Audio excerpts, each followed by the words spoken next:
நீங்க எதை விசுவாசிக்கிறீங்களோ, எதை பேசுறீங்களோ, எதை அறிக்கை செய்கிறீங்களோ அதே உங்களுக்கு நேரிடும். எதை குறித்து பயப்படுறீங்களோ அதுவும் உங்களுக்கு.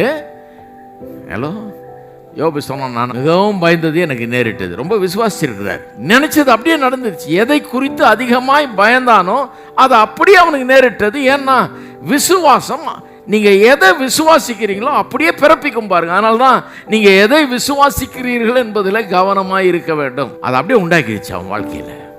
பயம் பொல்லாதது பாருங்க, மனுஷனை எப்படி எப்படிலாம் அழிக்கணுமோ அழிக்குது. அப்ப நான் சொல்லுகிறேன், பயம் சரீர சுகத்தை சீர்குலைக்குமானால், பயம் உங்களை நடுநடுங்க வைக்குமானால், பயம் உங்களுடைய இருதயத்தை படபடப்புக்குள்ளாக்குமானால், பயம் உங்களுடைய சுகத்தை எல்லாம் கெடுத்து உங்களை நாசமாக்குமானால், விசுவாசம் சுகவீனமாயிருக்கிற உங்கள் இருதயத்தை சுகமாக்க முடியும்.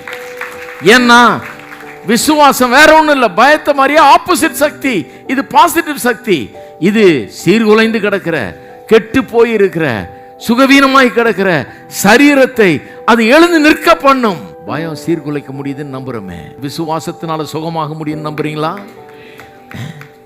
பயம் செய்யறதுக்கு எக்ஸாக்ட் ஆப்போசிட்டா விசுவாசம் செய்கிறது.